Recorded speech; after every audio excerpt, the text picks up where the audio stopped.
Moving on to lessons learned, Mr. Rashid AlHeddi, or Rishi as we know you, has a career spanning over 4 decades. Rishi's experience is as vast as his never-ending search to know everything about the shipping industry. Rishi has attended a multitude of courses that cover ship management, law and marketing, and he remains very active with various shipping and logistics institutes. His experience at large shipping concerns includes V-Ships, where he was the worldwide head of agency services before he settled down to run Seamaster Maritime as the group managing director. You know, we are all in a business that rarely offers a similar day or experience, and I think that's why we enjoy the industry so much. And Rishi's presentation today offers a real case scenario of a recent tanker incident that suffered damage as a result of a sea mine that went off during loading operations at the Republic of Yemen terminal. Over to you, Rishi.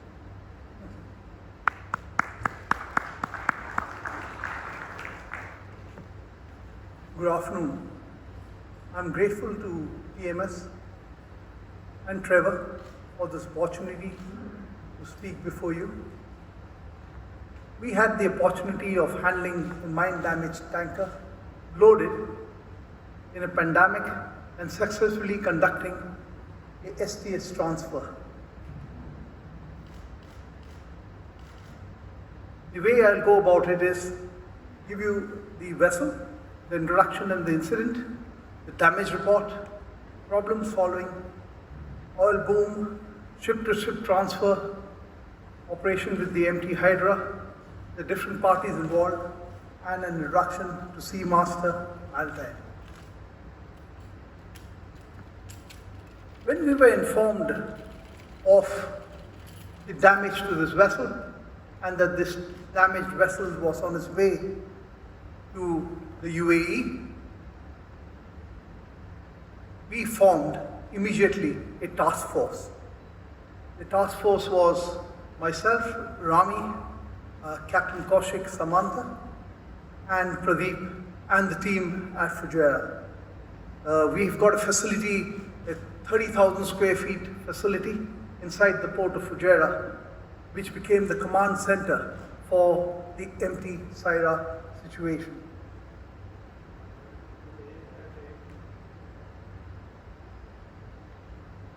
The tanker is a 105,000 ton deadweight tanker. She was stuck with the sea mine on the 3rd of October while loading at the terminal in the Republic of Yemen. The damage sustained was on the port side cell in way of number 2 and 3, port water ballast tanks. The ERS with DNVGL submitted evidence showed satisfactory strength and stability of the vessel. LR and Malta flag agreed on the administrative condition of class and issuance of a single voyage safety construction certificate, and that the vessel was en route to UAE. Then the fun began. Yeah? There was serious damage to the vessel. As you can see, 13 meters long by 6.5 meters wide at 4.1 meters draft. A big hole in the vessel. The ballast tank bulkhead also sustained 4 small holes located in the forward compartment and 1 small hole aft. This was given to us by the Lloyd's registrar.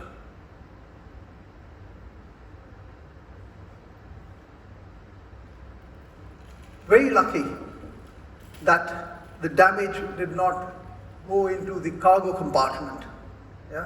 And it was contained in the ballast tank.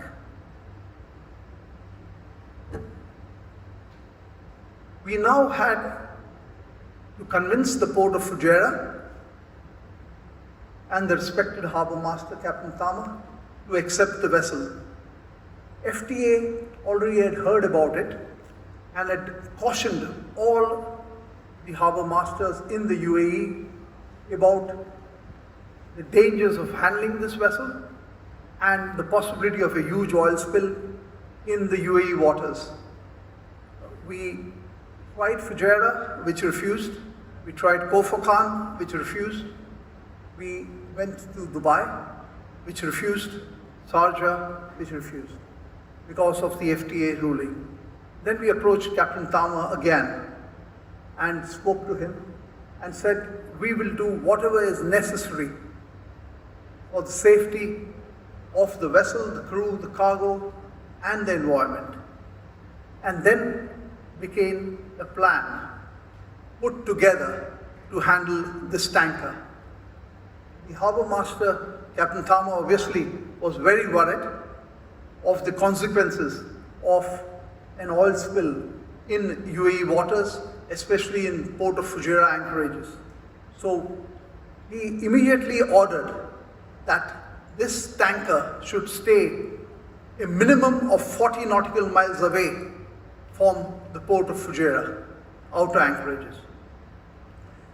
It took us time to talk to the principals, all the departments of the principals were involved: technical, crewing, legal, operations.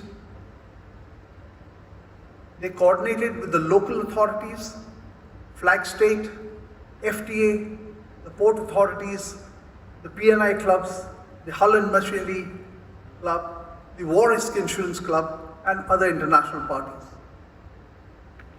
The vessel was finally accepted on the 18th of October. So she stayed off Fujairah, having arrived there sometime on the 4th, 5th, and then stayed till the 18th when she was allowed to come in.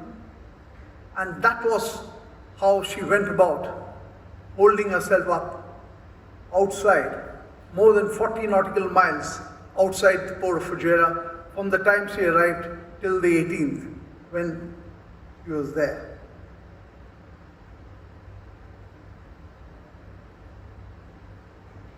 Right. 19th of October, the vessel came in. We had organized with our principals, with fender response and spill, to put booms around the vessel. The vessel came in accompanied in the escort of a port tug.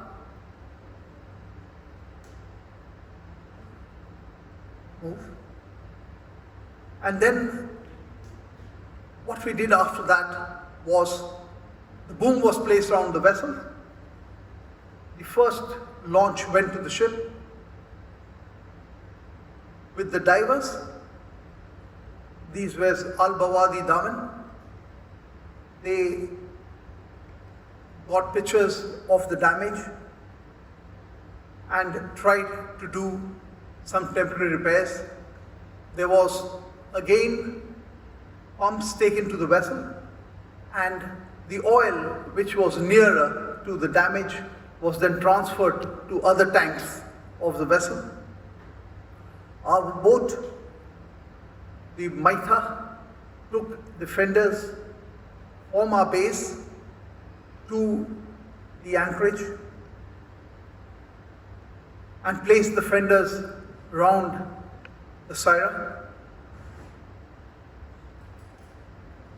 Then the oil booms were placed by fender spill response of Fujairah, placed around the vessel.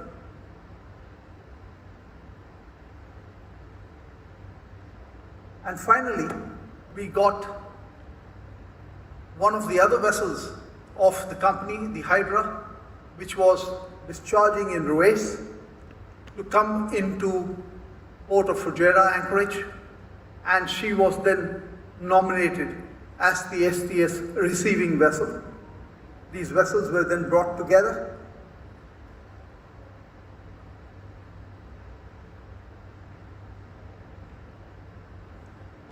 Fender K and Seamaster conducted the STS transfer, with Fender K doing all the STSs and Seamaster providing the logistics. The MT Hydra daughter vessel arrived in Fujairah on the 17th of October. The hoses, primary and secondary fenders provided by Fender Care were there. The permission for the STS was granted on the 18th of October, and the STS started, conducted successfully and completed on the 23rd of October. Meanwhile, husbandry services, activities, owners' representatives, crew changes, everything was handled in this pandemic and emergency situations.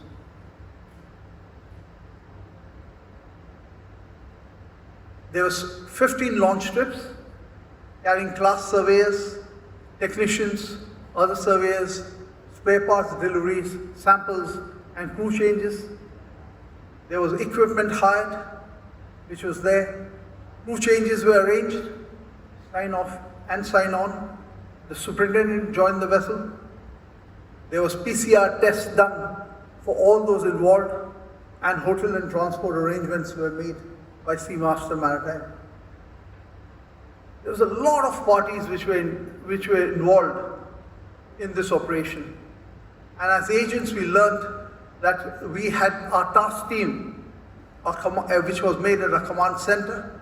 They had to deal with 15 different parties, which included the local authorities, the port of Fujairah, led by respected Captain Tama Masood, along with the harbour tugs, pilot, pollution control, management team led by respected Captain Musa Murad, the National Crisis and Emergency Management Authority, the Federal Transport Authority, Immigrations, Customs, Security, UAE Coast Guards, and also the US Coast Guards. There were owners' representatives who came from Eastern Mediterranean Maritime, management and technical. The owners, Seamaster Maritime with the agents, FSRS provided all the booms and the environmental control. Fender Care did the STS, LR, DNVGL, they provided all the certifications. PNI was handled by the local correspondents GAC, with Meena Matthews being in touch regularly on this. Al-Bawadi Diving did the diving, Malta flags, the legal, the pumps, and eventually, once the STS was finished, we then had a diving operation to plug the leaks and prepare the vessel for the next voyage. And also the vessel was deslocked. The mission was successful, and we got an email of thanks from the port of Fujairah, from respected Captain Tama Masood, thanking all the people who were involved in getting this to a successful conclusion. We finished 20 years since the company was formed in 2000, and in token of the assistance over the years which we got from Captain Tama Masood, we gave him a memento. The company is a family owned and run. We are in 6 locations. We do ship agency, logistics, STS services, chartering, warehousing, brokering. We own and operate 5 cruise supply vessels. We have 70 plus staff. We handle around 1,200 vessel calls a year. And we are ISO 9001-2005. We are trace certified. And this year, we were also one of the finalists in the Ship Agency of the Year, which was won by GAC. But I'm very happy that we are at the top end of the Ship Agency agents rather than the bottom end. Thank you all. Thank you very much. Thank you, Rishi, and congratulations on your anniversary.